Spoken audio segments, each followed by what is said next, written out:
Hello viewers. तो आज का टॉपिक रहेगा अकाउंटेंसी का, जो अपने लास्ट रिलेट करते आ रहे हैं। एनटीओ एनपीओ जो भी आप बोलते हैं, नॉन ट्रेडिंग ऑर्गेनाइजेशन या नॉट फॉर प्रॉफिट ऑर्गेनाइजेशन, जो भी बोलते हैं, ये फाइनल अकाउंट्स का टॉपिक है। ठीक है, तो ये अपने बहुत सारे लेवल्स वाले हैं। कुछ छोटे बच्चे वाले हैं कुछ बड़े भैया दीदी वाले हैं। बोलने का मतलब है कुछ क्लास 10 वाले भी फाइनल अकाउंट्स में आते हैं, कुछ 11-12 वाले भी है, कुछ ग्रेजुएशन भी है, मास्टर्स भी है, अलग अलग लेवल्स ऑफ एग्जाम कॉम्पिटिटिव वाले भी है, तो उनके लिए है ये चीज़।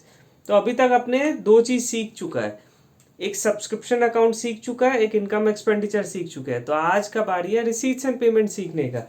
तो रिसीट्स एंड पेमेंट जो अकाउंट है,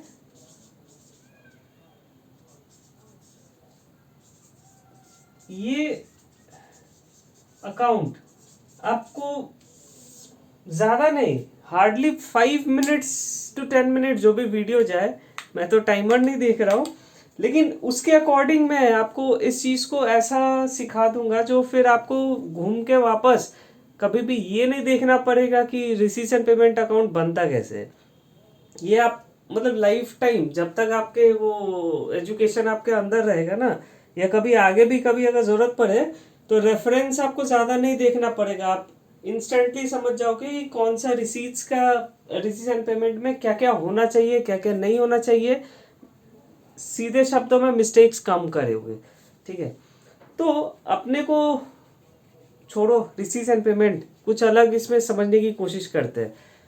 अभी तक एक चीज़ बताना, 11 में अकाउंट जब शुरू किया तो क्या चीज़ से शुरू किया था? जर्नल एंट्री, डे बुक्स, और क्या किया था? लेजर, ट्रायल बैलेंस, और क्या किया था? कैश बुक किया था। तो कैश बुक का ये एक बहरूपिया है। ठीक है, तो कैश बुक में जनरली क्या होता है, मैं डबल और ट्रिपल एंट्री, ट्रिपल कॉलम वाले नहीं बोल रहा हूँ, मैं सिंगल कॉलम का ही बात कर रहा हूँ, जिसमें सारे आप एंट्रीज आप नोट कर देते थे। वही वाला चीज है रिसीट्स एंड पेमेंट अकाउंट, और कुछ भी नहीं है, 1 रुपए का चीज आगे पीछे नहीं है। अब देखो, कुछ कुछ चीज होता है ना, आप बोलोगे तो फिर ये नाम क्यों रिसीट्स एंड पेमेंट अकाउंट है? यहाँ पे आप बिजनेस फॉर प्रॉफिट पर्पज नहीं बना रहे हो, तो लॉफुली आप रिसीट्स एंड पेमेंट मतलब आप क्या रिसीव किए और क्या पे किए। फॉर एग्जांपल, आप मान लो आप मोहल्ले में कोई पूजा कर रहे हो या कुछ कर रहे हो, इवेंट ऑर्गेनाइज कर रहे हो, तो उसके लिए चंदा कलेक्ट करते हो, तो वो तो आपके प्रॉफिट के लिए ना, भले ही साइड में आप रख ले तो बात अलग है। मैं जानता हूँ बहुत ईमानदार है, आप ऐसे नहीं करते होंगे। तो रिसीट्स एंड पेमेंट अकाउंट भी उसी तरह है कि मैंने कितना चंदा कलेक्ट किया, ये तो फॉर चैरिटी पर्पस बनता है ना। ये जो भी होता है not for profit making organisation, नाम से ही साउंड करता है कि not for profit making organisation या नॉट फॉर प्रॉफिट ऑर्गेनाइजेशन या नॉन ट्रेडिंग ऑर्गेनाइजेशन, एनटीओ। ठीक है, वेरियस वेरियस नाम है। ठीक है, तो आपको ये चीज देखना है कि ये ऑर्गेनाइजेशन में, आप सिंपल शब्दों में समझो कि ये कंपनी करता है क्या भैया, एक तरफ से चंदा कलेक्ट करता है, कुछ मेंबर्स होते हैं उनसे सब्सक्रिप्शन लेता है, और उसी से अपना चैरिटी का जो उसका पर्पस है, जो गोल ओरिएंटेड उसका जो गोल्स है, उसको फुलफिल करता है। जैसे आपने देखा होगा, आप जब मोहल्ले में पूजा करते हो तो गोल क्या होता है कि पंडाल बनाना है छोटा सा, मूर्ति लाना है छोटा सा, प्रसाद लाना है छोटा सा, लेकिन डीजे बड़ा होना चाहिए।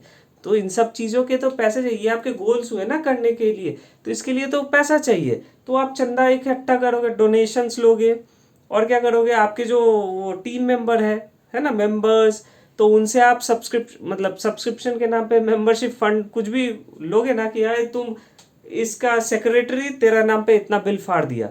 तो सेम चीज होता है एनटीओ में। तो अपने को करना क्या है, रिसीट्स एंड पेमेंट, एक तरफ पैसा आएगा उसका हिसाब लिखना है, एक तरफ पैसा जाएगा उसका हिसाब लिखना है, सीधा हिसाब और कुछ नहीं।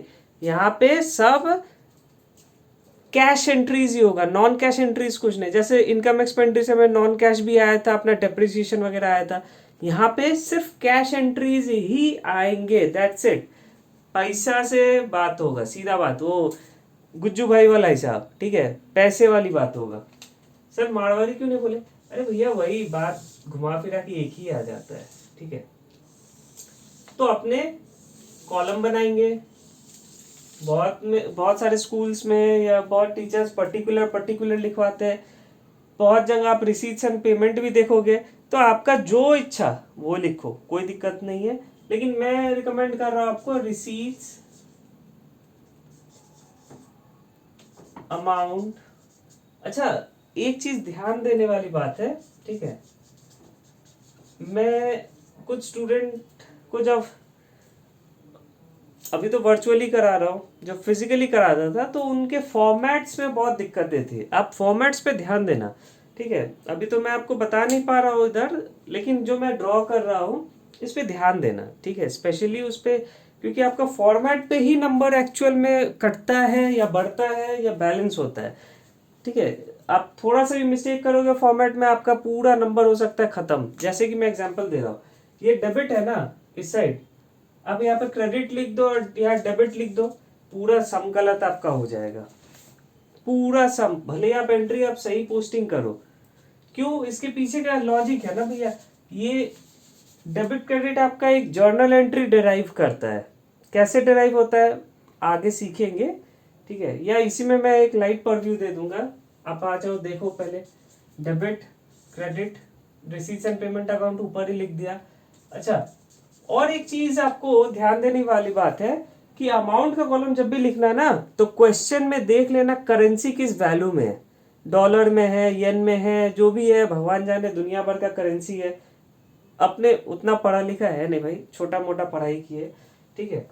तो इंडियन रुपीज है तो इंडियन रुपीज दे देंगे इन, अब वो देख लेना डिजिट इन लैक्स है, करोड़ है, जो भी है, इन थाउजेंड है या नहीं है वो भी देख लेना। तो ऊपर वो ब्रैकेट में, जैसे अगर इन थाउजेंड है तो रुपीज इन थाउजेंड 30 लगा देना, जो भी आपको वहां पे दिया होगा वो क्वेश्चन आपको बता देगा। तो यहाँ पे आप ऊपर में कोने में मेंशन कर देना, हो गया। चलो, ये अपना फॉर्मेट रेडी, तो गाड़ी रेडी है, सवारी आप लोग रेडी हो कि नहीं? आ जाओ। तो कैशबुक जब रेडी करते थे तो सबसे पहले क्या होता था, अपना एक ओपनिंग बैलेंस होता था ना भाई। तो वही ओपनिंग बैलेंस यहाँ लिखेंगे, टू बैलेंस बीडी या टू ओपनिंग बैलेंस, जो भी आपको लिखना हो कोई दिक्कत नहीं है सर, मैं आपको मना नहीं करूंगा, ठीक है। सर मना कर भी लोगे तो क्या करोगे, हम तो सुनेंगे नहीं आपकी। थोड़ा सा सुन लेना पड़ेगा भैया, थोड़ा सा सुनना ही पड़ेगा, जो भी कर लो। नहीं सुनोगे तो फिर कहाँ जाओगे? सर मैं उसके पास जाऊंगा जो मेरा इंतजार कर रही है। चले जाओ, अभी चले जाओ, उसी के साथ देख लेना, मेरा 2 व्यूज और आ जाएगा, ठीक है। सर वो साइंस की है, तब तुम्हारा कुछ नहीं हो सकता है, खत्म, छोड़ दो। अब यहाँ पे जब मैं एग्जांपल दिखा रहा हूँ, यहाँ पे जब ओपनिंग बैलेंस है तो ऑपोजिट में क्लोजिंग बैलेंस है, हालांकि पहले आपको नहीं लिखना है, ये मैं जस्ट आपको एग्जांपल के लिए दिखा रहा हूँ, ये पहले नहीं लिखना है, ठीक है। तो यहाँ पे होगा बैलेंस सी डी, ये ओपनिंग है तो ठीक, हमेशा यह ध्यान रखना ओपनिंग बैलेंस है, ये क्लोजिंग बैलेंस इधर होगा। अगर बैलेंस पॉजिटिव है तो कंडीशन अप्लाइड, अगर मान लो बैंक अगर ओवरड्राफ्ट में चल रहा है तो सर, तो फिर इस साइड आ जाएगा टू बैलेंस सी डी। ये सब चीज ध्यान देने वाली बात है। कभी कभी एग्जामिनर्स होते हैं ना, वो आपका मजा लेने के लिए, ठीक है, वो मजा लेने के लिए आपको एग्जाम में दे देंगे बैंक बैलेंस, वो ऐसा क्वेश्चन को तैयार करेंगे कि बैंक बैलेंस आपको ओवरड्राफ्ट में आ जाएगा। तो ओवरड्राफ्ट होगा तो कोई बात नहीं, हम है ना, हम आपको पहले ही एग्जाम के लिए मजबूत बना दिए, ठीक है। एग्जाम में कौन मजा लेगा? मैंने ही आपका पहले मजा ले लिया, तो जब मैंने मजा ले लिया तो आप तो एक्सपीरियंस्ड हो गए, अब फंसोगे तो नहीं। ये अगर पॉजिटिव बैलेंस रहेगा तो इस साइड, अगर नेगेटिव रहेगा तो इस साइड चलाएगा। सिंपल लॉजिक, कुछ नहीं इसमें याद करने वाली चीज है, इसीलिए मैंने पहले आपको इधर दिखा दिया। सर ओपनिंग बैलेंस नेगेटिव रहा तो इधर आ जाएगा, सिंपल, एकदम उल्टा उल्टा, ठीक है। अब देखो, अब यहाँ पे क्या क्या चीज आएगा, रिसीट साइड है, रिसीट साइड मतलब पैसा रिसीव किस किस फॉर्म में होगा, तो होगा टू डोनेशन, अरे भाई पेन क्यों सूख रहा है, टू डोनेशंस, ठीक है, डोनेशंस में आएगा, सब्सक्रिप्शन में आएगा, ठीक है, सब्सक्रिप्शन के फॉर्म में आएगा, जो मेंबर्स रहेंगे ना, मेंबर्स के जो सब्सक्रिप्शन वैल्यू रहेंगे उनके हिसाब से आएगा। और क्या क्या आएगा, अगर आपने कोई बिल्डिंग रेंट पे लगा रखे है, चैरिटी हाउस के होते हैं ना कि बहुत से चंदा कमाने के बाद या कोई उसको बिल्डिंग डोनेट करके दे गया, तो आपने उस बिल्डिंग को यूटिलाइज किया, किसी को रेंट में लगा दिया और वो पैसा को फिर आप चैरिटी में और डबल कर दिए। भाई चैरिटी चलाने वाला भी गुज्जू हुआ ही होगा कोई, ठीक है। जैसा अभी है ना 3-2-3 जो भी है जो इंडिया चला रहे, नाम कह लो, तो यहाँ पे रेंट, ठीक है, रेंट रिसीव होगा, ठीक है, यहाँ पे रिसीव लिख देता हूँ, नहीं तो फिर वहां भी मैं रेंट लिखने वाला हूँ। अच्छा, और क्या हुआ, और डोनेशन हो गया, चैरिटी और रेंट हो गया। अगर कोई इंटरेस्ट ऑन इन्वेस्टमेंट मिला तो सर इंटरेस्ट ऑन इन्वेस्टमेंट, हाँ भाई, वो फॉर्म को ना, जो कंपनी था चैरिटेबल ट्रस्ट, उसके कुछ पैसे ज्यादा हो गए थे तो उसने एफडी में लगा दिए, तो हर साल जो इंटरेस्ट आते थे ना वो यहाँ पे वो इंटरेस्ट ऑन इन्वेस्टमेंट। अच्छा सर अब समझ में आया बोलना क्या चाहते हो। तो यहाँ पे हो गया। अब मान लो आपने कुछ ट्रेनिंग व्रेनिंग भी देते हो वहाँ पे चैरिटेबल ट्रस्ट में, जैसा होता है ना, देखना आपके मोहल्ले में होगा वो, जो गरीब लोगों को, गरीब नहीं बोलना चाहिए किसी को, गलत बात है, जो इकोनॉमिकली इनकॉम्पिटेंट है, ठीक है। सर अंग्रेजी इतना मत घुमाओ, देख रहे हो विनोद अंग्रेजी जहार के वो, ठीक है, पंचायत मूवी वाला डायलॉग वो मत मार देना मेरे ऊपर, ठीक है।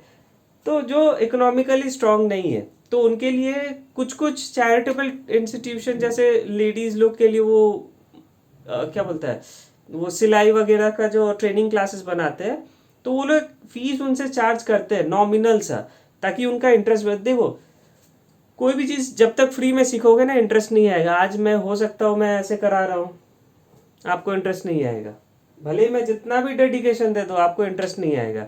यही चीज़ मैं आपसे 1 रुपया भी चार्ज कर लूँ ना तो आप कंटिन्यू अब पूरा स्टार्ट से लेकर लास्ट तक देखोगे, ठीक है।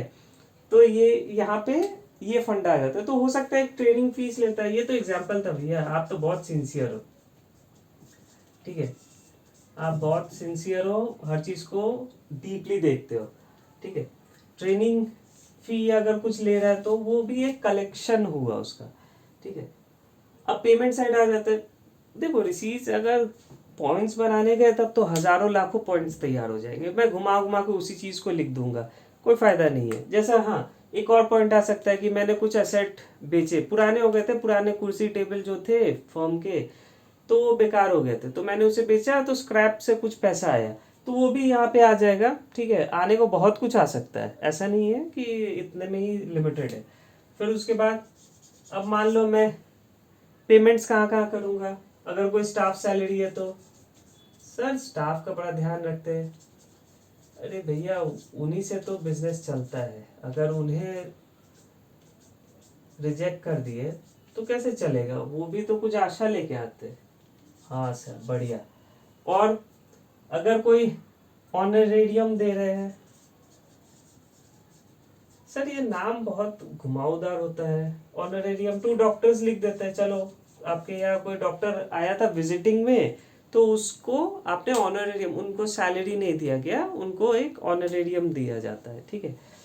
जो परमानेंट नॉन परमानेंट होते हैं उनको, और इसका बहुत बड़ा लंबा चौड़ा मतलब है। तो यहाँ पे हो गया। और क्या, आपने जैसे कुछ परचेज किया, मान के चलो मेडिसिन वगैरह, आपके चैरिटेबल ट्रस्ट इलाज वगैरह करता है, ठीक है, फ्री में इलाज करता है, तो मेडिसिन वगैरह खरीदा आपने, टू परचेज ऑफ मेडिसिन, ठीक है। ऐसे करके बहुत सारी चीज़ें आ जाएंगे, ठीक है, बाय परचेज ऑफ मशीनरी, ठीक है। ये बहुत सारे पॉइंट्स आ जाएंगे, तो जो भी हो आपको डरना नहीं है, सिंपल सी बात है। रिसीट्स एंड पेमेंट में अपना रिसीट साइड आएगा, जो भी पैसा रिसीव हुआ कैश फॉर्म में, कोई उधार बाकी का यहाँ नहीं आएगा, नॉन कैश का एंट्री नहीं आएगा, उधार बाकी नहीं आएगा। अगर कोई भी कैश फॉर्म में रिसीव हुआ है, चाहे वो रेवेन्यू नेचर का हो, सर रेवेन्यू नेचर इतना डरा क्यों, अरे भैया कुछ नहीं है, रेवेन्यू नेचर मतलब जो इस साल का जो आप बिजनेस घुमा रहे हैं उससे जो इनकम जनरेट होता है उसको रेवेन्यू नेचर बोलता है। और सर कैपिटल नेचर कौन सा हुआ सर? सर कैपिटल नेचर जो इनकम आपका एक साल के लिए डिराइव नहीं होता। जैसे आपने कोई मशीन बेचे, ठीक है, तो वो आपके बहुत मतलब कैपिटल था, तो उससे जो बेच के जो आया वो आपका रेवेन्यू थोड़े हुआ, वो आपने तो एसेट बेच के लिया, तो इसको कैपिटल के फॉर्म में देखा जाएगा। ठीक है सर, ये टॉपिक्स बहुत बड़े बड़े हैं, ठीक है, डरना नहीं है, धीरे धीरे अपने सब आ जाएंगे, सब चीज़ सीख लेंगे। ठीक है, तो अपना रिसीट्स आ गया। पेमेंट्स, सर पेमेंट्स वही होगा, सिंपल सी बात है, जो जो अपने खर्चे इन फॉर्म ऑफ कैश दिए हैं, इन फॉर्म ऑफ कैश दिए, कैश मतलब वो कैश भी, और बैंक से भी जो दिए ट्रांसफर्स वो भी, मतलब सारे कैश ट्रांजैक्शंस यहाँ पे रिकॉर्ड होंगे। उसके बाद आप तो बैलेंसिंग करें, आप तो होशियार हो सर। सर होशियार चंद बोलिए। ओके सर, तो बैलेंसिंग फिगर में ये आपका क्लोजिंग बैलेंस आ जाएगा। ठीक है, और कुछ भी नहीं करना है, यहीं तक आपको देखना है। सब्सक्रिप्शन अकाउंट हो गया, आप देख लेना एक बार। इनकम एक्सपेंडिचर भी देख लेना, वो पीएल का एक फॉर्म है। रिसीट्स एंड पेमेंट देख लेना। अब अगला मैं कोशिश करूंगा बैलेंस शीट कैसे बनेगा। चलो, थैंक यू।